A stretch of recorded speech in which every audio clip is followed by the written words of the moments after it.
All right. Hey, everyone. It's February 27th, the year 2017, and I've seen a few comments from some folks, and I've seen from time to time where people will say they've researched the Schaeffer Cox case, and they claim that they found an article on the internet and Schaeffer Cox is delusional, and that his own words convicted him, and they don't think there's anything that can be done. Well, okay.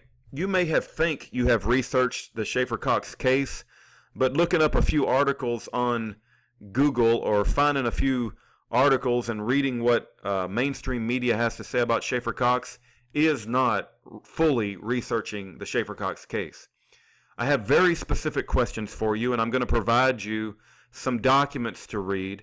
And if you'll read at least 2 documents, I believe you'll be on a very good start to researching the Schaeffer Cox case. I would ask you to read Motion60B document. That's this document right here.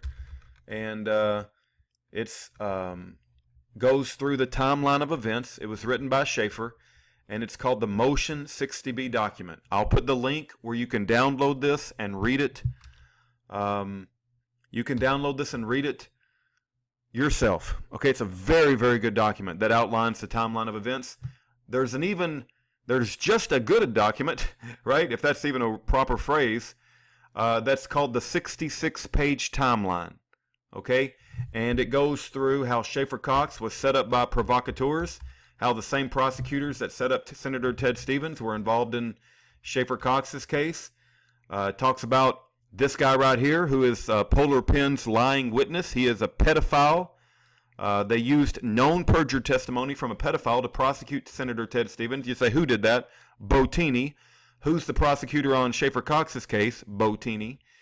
This is Judge Emmett Sullivan. He was involved in the Senator Ted Stevens case. There's a picture of the underage girl that Bill Allen was having sex with, and oh, by the way, her name is Bambi Tyree at the Ocean View house, and oh, by the way, who was Schaeffer publicly exposing in Alaska? He was telling everybody and anyone that would listen, these powerful men are having sex with underage girls at the Ocean View house in Alaska. And that's when they came after him. When Schaeffer Cox started exposing pedophile rings of the rich and powerful in Alaska, Bill Allen being one of them. So I would ask you to read this 66-page document. It talks about the FBI Chad Joy whistleblower report. It talks about Special Agent Mary Beth Kepner, who had illegal and unethical relationships with the media, leaked information so that Senator Ted Stevens would lose the election, and demonized the target in the media. You say, what's that got to do with Schaeffer Cox? Do you not think that the same people, Polar Pen, Bottini, Scrocky, Yvonne Lamourie, are not leaking information to the mainstream media to make Schaeffer Cox look bad?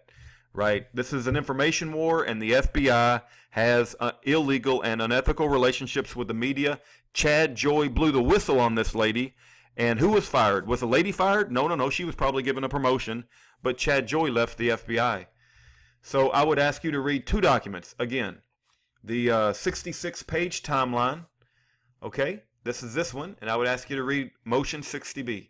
I'm going to put both links in the description bar, and if you really, really want to research the Schaeffer Cox case, don't just Google his name and read somewhere that claims Schaeffer Cox is delusional. Really check into the players, what their motives were, what their modus operandi is, and how evil they are, and they have a history for false convictions, and they have a history for playing dirty. If you really want to go further after you read these 2 documents, you can read the book License to Lie, Exposing Corruption in the Department of Justice by Sidney Powell. And you can also read the book Not Guilty, The Unlawful Prosecution of United States Senator Ted Stevens by Rob Carey. And if you go through both of these documents and both books, I've got a tremendous amount of information even beyond that. The question is, are you going to actually read it, or are you just going to say, I've researched the Schaeffer Cox case and Schaeffer Cox is delusional, and let an innocent man sit in prison for 26 years? That's the question. How about we research this, educate ourselves, tell others, and hold the evildoers accountable, and get Schaeffer Cox the heck out of that hellhole?